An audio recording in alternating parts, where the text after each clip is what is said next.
Hello and welcome everyone. Just give us 1 second to get everything going. There we go. Awesome. Hi everyone, welcome back. If this is your first time with us, welcome. We're excited to have you all here today for another episode of Cooking Connected. My name is Jordan. Joining me is my friend and coworker Sajwa. Looks like she's getting all of her cameras set up, so we'll see her in just a moment. And joining us behind the scenes today is one of our volunteers, Julia. Both Sajwa and I are program coordinators for the Cooking Matters Minnesota program with the University of Minnesota Extension. Normally, a Cooking Matters class is a nutrition-based 6-week cooking class that meets once a week for 2 hours. Classes feature a chef and a nutrition educator that work together to teach our participants about nutrition and how to make healthy, delicious, and affordable meals together. So today we're going to follow that same format, and we're going to be making the baked flake chicken and the Chipotle yogurt dipping sauce. Sajwa will be our chef, and I will be our nutrition educator. This week, as always, we're looking to connect with our community, learn important nutrition topics, some tips and tricks that we can use to decrease our grocery budget, and learn how to make a healthy, delicious, and affordable meal together.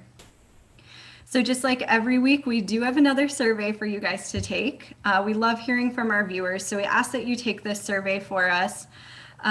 We will go ahead and post that in the description box below after everything has been posted, so please watch out for that. For this survey, you will need a survey code. This week's survey code is right here. There we go.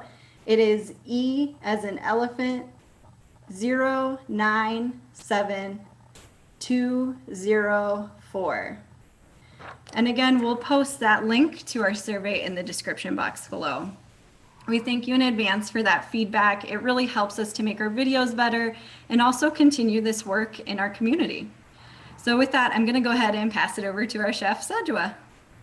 Hi everyone, thanks for joining us again today. So like Jordan mentioned, today we're going to be doing a baked flake chicken recipe, and then we're also going to be doing a Chipotle yogurt dip to go along with that. Before we get started, I just want to review a couple of things. We're always going to start by sanitizing our space and washing our hands. So making sure that we're getting in between the cracks of our hand, in between there, underneath our fingernails, around the wrist, all of that, and you're going to want to do that for 20 seconds. There you go. Jordan's doing an excellent demonstration for me. So Jordan, what's your favorite part about today's recipe? I really like how this recipe can be really versatile as well. A lot of our recipes are versatile, but this one, I actually like to make this one and eat it as chicken nuggets, and then the next day I'll throw it in a salad and have a crispy chicken salad. So just kind of fun to be able to do that with different recipes and just kind of expand on it. Yeah, I agree. My favorite part is definitely the versatility, being able to have chicken nuggets, chicken tenders, or just a chicken breast if you want. Yeah. So what we're going to do first is we're going to start with our Chipotle yogurt dip. You guys go ahead and follow along with me. Jordan will make sure to post the links to all of these recipes in the chat box.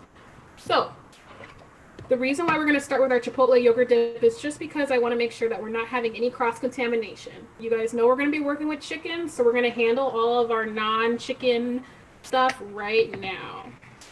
The first thing we want to do with our Chipotle yogurt dip is, well, let's first go back to the basics, you guys. We're going to review our mise en place. We're going to have our mess in place. I've already prepped for the yogurt dip and for my chicken, and I have 2 stations actually set up today, so you will see a little bit of a transition there. All of my vegetables and any produce that I'm using today has been rinsed already, and the cans to my the Chipotle peppers that I'm using today has been wiped already too.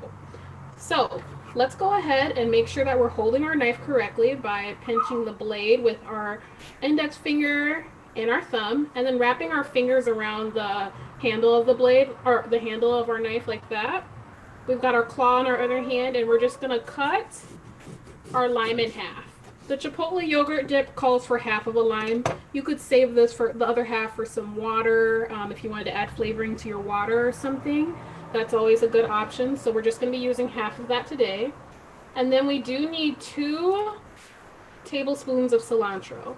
Now, Jordan always mentions how our cilantro, not everybody likes cilantro, and also it doesn't always pair well with everyone's taste buds. So that's up to you. There are other herbs and spices you could add. For me, I'm a big cilantro fan, so I'm going to go ahead and use that. I'm just going to bundle mine up together. I use the stems. It doesn't bother me, but that's always an option that you could take out if you weren't interested in having that. So I'm just going to cut down here. And if you're working, if you're working with limes too, just wanted to quickly mention, if you like limes a lot, something you can actually do is roll the lime against your cutting board to kind of break some of those membranes up in the lime. Or also you can microwave it for 10 seconds if you're trying to get as much of that lime out as you possibly can. Yeah, I'm glad you brought that up, Jordan. I actually went ahead and rolled my lime before we got started, kind of as part of my mise en place. There you go. It's just a little thing that I just go straight ahead and do. I always forget to even mention. So I've got my cilantro chopped. I've got half of my lime. We're going to be using a low-fat plain yogurt today as the base for this dip. I think this dip is a wonderful substitute for those of you who like ranch and stuff like that with your tenders. This is an awesome substitute for that. We need 1 cup of this plain yogurt. So I'm going to just go ahead and give mine a little stir and then measure that out. So we use yogurt in a lot of different recipes. Plain yogurt is a really great alternative to sour cream, but as Saj was using it today, you can add other stuff to a plain yogurt to make it even more flavorful. This is a really great way to decrease all of those sauces in your diet. So sauces tend to add a lot of calories that we really don't need into our diet, but sometimes we just really need that sauce or that, the dipping sauce. And I totally get it. I love my sauces. So this is a really great alternative for you sauce lovers out there. Wonderful. So I've got my yogurt all measured out, my 1 cup. You guys can see that there in the chef's view. I'm going to go ahead and add my cilantro just to make some space here. I know I have more than 2 tablespoons of cilantro at this point, but again, I'm a big cilantro fan, so I'm going to go wild. You guys go ahead and, you can always cater this recipe to your taste buds and your liking. Now, the recipe calls for some chipotle peppers. The canned chipotle peppers are always a great option. Oops, maybe this is a better view for that. It's a great option, making sure that we're wiping the top of those cans, you guys. Don't forget that. With this, you only need 1 pepper, okay? Not the whole can, just 1 pepper. Let me crack this guy open. See that? And these add a really nice smoky flavor to the recipe. Let me grab a fork. This is something else that you can adjust in this recipe. I'm just going to take out 1 pepper. Yeah, if you like it a little spicier, you can add more than 1, but I would encourage you to just add 1 to start. They do get a little spicy on you quick. Yes. They are a little spicy, so I'm glad you brought that up. The seeds and everything is in there, and then they've got that nice chipotle flavor, so they're a little spicy. They're going to add that flavor that you're looking for. So I'm just going to go ahead and mince this guy up. Just getting it into smaller pieces so it'll be comfortable to eat or to dip with. All right, see that? And I can just smell the chipotle there. So we've got that. And then why don't I scoop this into our bowl?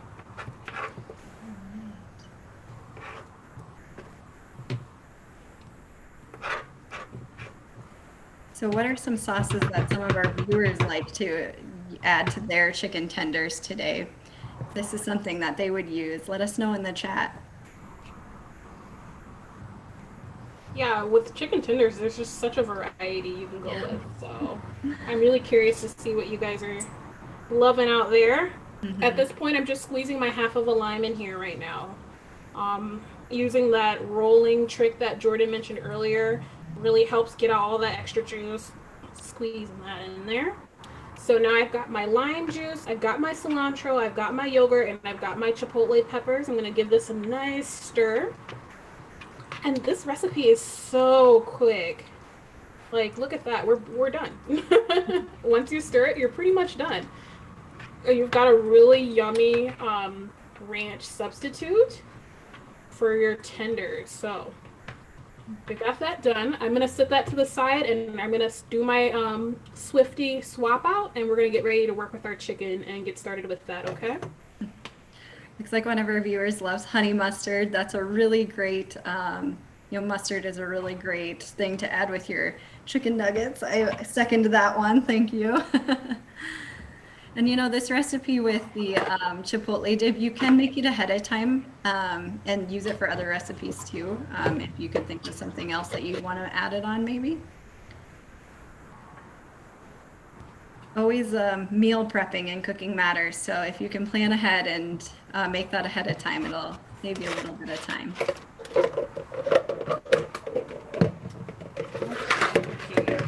All right, you guys, thanks for bearing with us while I went through my little handy swap out, the magic of TV cooking at its best. All right, so now we're gonna get started with our baked flake chicken. The first thing you're gonna wanna do is make sure to preheat your oven to 375. I've got my oven preheated, I'm ready to go. The next thing you're gonna wanna do is take your chicken, and you're gonna wanna be looking. If you have chicken with like skin or anything on that, this is the time to remove the skin. And also you can remove any of the extra like fat that you see here. We're gonna go ahead and take care of that right now. So again, now that we're working with our chicken, we're gonna be wanting to make sure to watch out for that, what we're touching, watching out for cross-contamination, making sure that we're keeping all the chicken stuff with the chicken. And that we're keeping our food safe in that way. Absolutely. So, also keeping your kitchen safe. Some people don't think about it, but when they're working with chicken, if you're going and pulling one of your cabinet doors open, you got chicken juice all over your cabinet or your fridge. So just something else to think about. Right. So now that we've trimmed off the excess fat from our chicken, we are gonna go ahead and cut these into slices. Today we're gonna do kind of a chicken tender take. You could also cut them into smaller chunks and do chicken nuggets, or if you wanted, you could do the entire chicken breast like so, and that'll be a baked flake chicken breast. So there's a lot of variety with this recipe, as Jordan mentioned previously. So I'm gonna go ahead and cut my slices. While Sadra is doing that, we're just going to quickly talk about the different types of chicken that you can buy. So Sadra bought a nice chicken breast today that was really nicely prepped for her. But later on, we're going to talk about how we can buy different types of meat and save a little money at the grocery store. For instance, buying a whole chicken can be more cost effective than buying a pack of chicken breasts because somebody's already done that work for you. So let's see, we're making some chicken tenders today. Yum. Yeah, chicken tenders. Chicken tenders. So I went ahead and I also cut some of our chicken into smaller like nugget size, just so you guys could see what that would look like. Oh, this bowl is kind of blocking the way. There we go. Just so you guys can see what that looks like when we go through our dredging process. Now, before I get to dredging and before I get to touching all of my other things, I'm gonna quickly wash my hands. Absolutely. So again, we're watching for that cross-contamination. So Sajwa is just gonna wash her hands quickly so then when she does touch her milk or her flour over there, she doesn't get that those germs on there and spread that to other things. So you'll see in a lot of our other videos, if we're working with meat, we'll keep the meat separately from our vegetables until we need to work with it. Okay, thanks for that, Jordan. I appreciate that. So now we're on step 3 of our recipe, and this is a really fun step. I love doing this part, especially if I'm in a teens or kids cooking matters class. And it's when we're going to be crushing our cornflakes.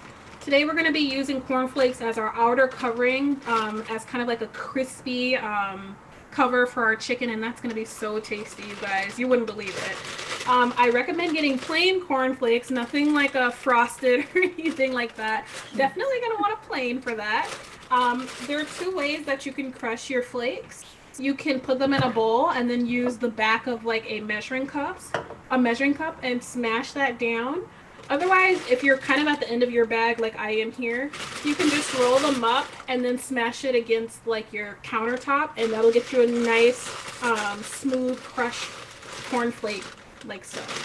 I've already crushed my cornflakes, so you guys are gonna miss out on seeing the fun, but believe me, it's a lot of fun. So for the cornflakes, you are gonna wanna make sure to have 3 cups.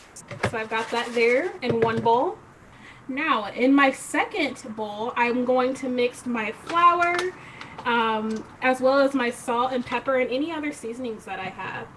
So today for our flour option, we're gonna be using a whole wheat flour.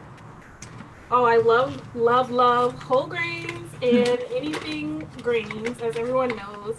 So I'm really excited about the opportunity to incorporate whole grains into this recipe, which is a little unexpected, to be honest. So Sajama, we have a viewer asking, could you use a whole wheat panko instead? Sure. Awesome. So this recipe is pretty versatile. If you had maybe some leftover Ritz crackers at home, I've even seen that done. Or saltines or things like that. But yes, a whole wheat panko would be awesome if you have that at home. Use what you have in your cabinets. That's a great way to decrease your grocery budget. Exactly, and I'm glad you brought that up. Yeah, you can use anything. Saltines, as Jordan mentioned, all of those make really great options. I've also seen this done with like, what's it called? Cornmeal. Would be a nice like texture on the outside. I do think the cornflakes add a real nice crispy effect, so without having to do the frying. So just keep that in mind. I've added my 1/3 cup of whole wheat flour here into my bowl, my second bowl, separate from the cornflakes. And I'm also gonna add my seasonings. Now here at this point, I'm gonna show you guys what my seasonings are looking like. We're gonna be doing a 1/4 teaspoon of black pepper, a 1/2 teaspoon of salt, and then you can add a little bit more flavor to this recipe by adding 1/2 to 1 teaspoon of other spices like paprika or chili or Italian seasoning. As you can see, I've got a little Italian seasoning in here, and I've got a little bit of chili powder in there to add a little extra flavor. And we're gonna put this right in here with our flour. So viewers, what seasonings would you be adding to this? I know I've always loved garlic, so I'd probably add some garlic to mine, garlic powder.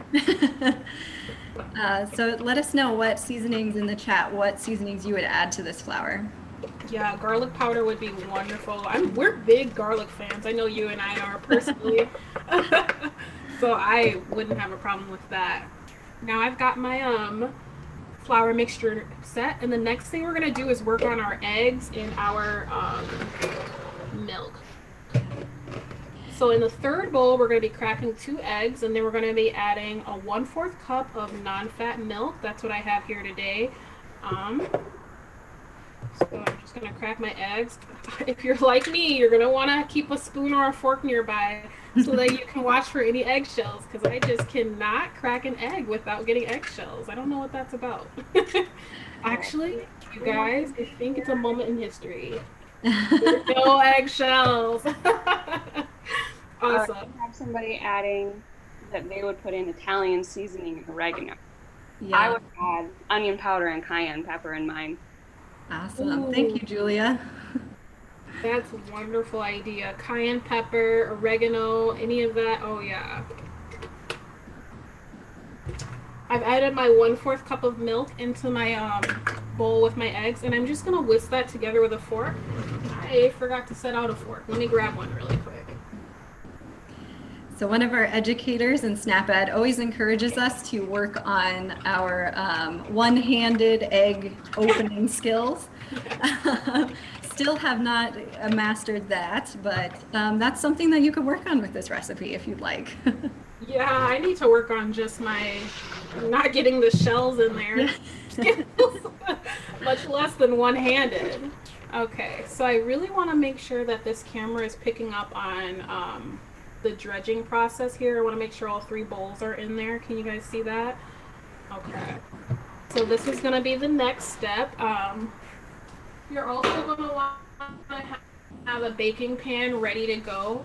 I've got mine here. Oops, here you go. And I've oiled it a little bit with my hands. Just use a really basic canola oil. Nothing fancy there. So I have that sitting next to me. Make sure you guys can see my bowls. Yes, it's wonderful. So here's the fun part. This process is called dredging, and what we're going to be doing is taking a piece of chicken, you're going to dunk it in your egg mixture, Oh, actually, it goes flour, then egg, then cornflakes. I like to put my bowls in order so I don't have to think about it once I get going. Let's make sure that's right. Yeah. So you always Yeah. dip it in the flour first, so then the eggs have something to stick to. There is some recipes that ask you to dip it in the eggs first, but sometimes you'll notice that your stuff doesn't stick to it then. Mhm. Yep. So I'm really happy I caught that before we got started, guys. I like I said, to put them in order so I can just go 1, 2, 3, boop, and we're ready to go. So let's get started with our first piece. I'm gonna do a nugget first, just so you guys can see.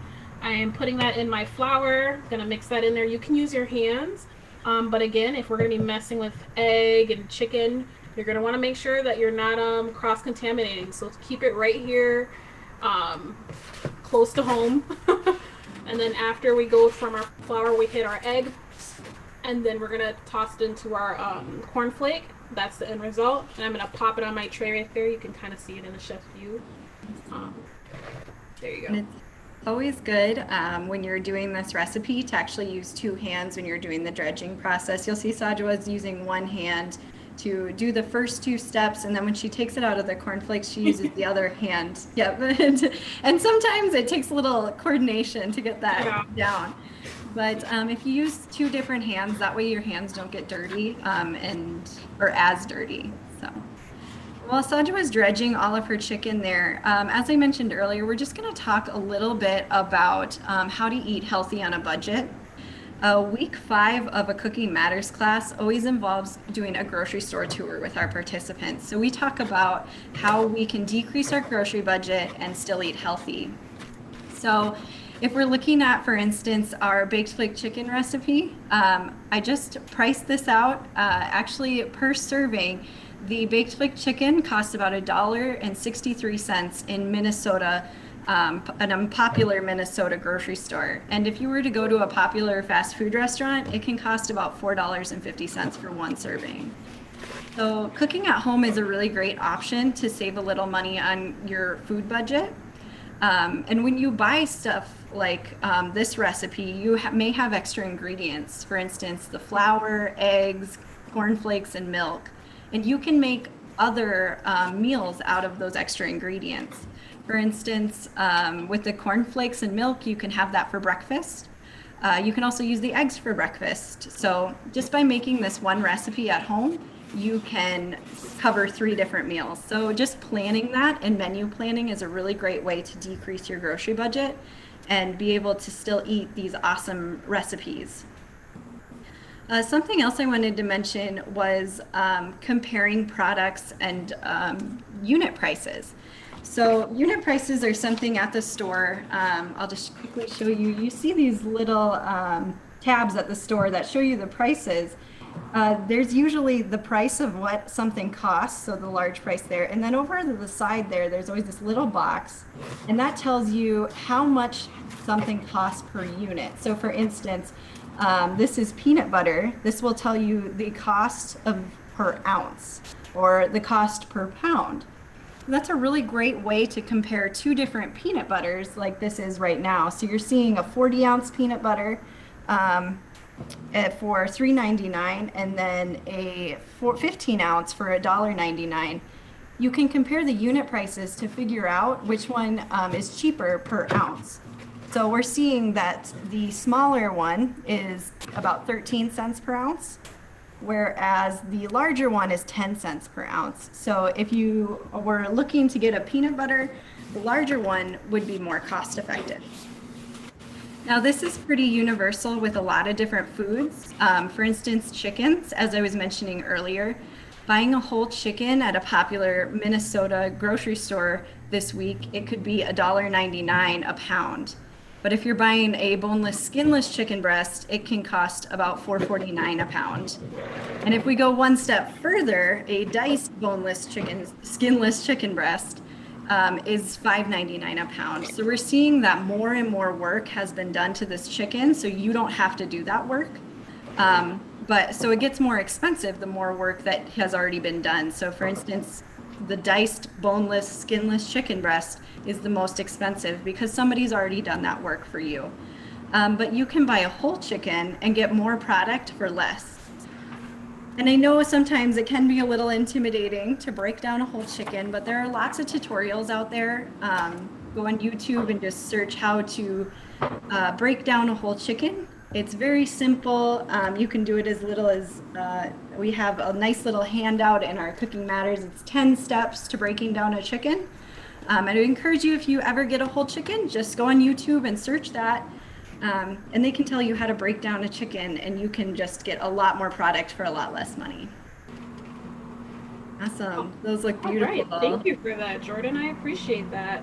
I don't know if you guys noticed, I got so excited hearing about the difference in prices from making a homemade option like this and a fast food option. I mixed up my hands, so I had to do a hand wash and come back and start again. But that's really exciting to hear, just how we can save money while we're eating and still eat tasty things. Yeah. So this is what my chicken looks like after I finish the dredging process. I have my nuggets right here, and then I have a couple of tenders here for you.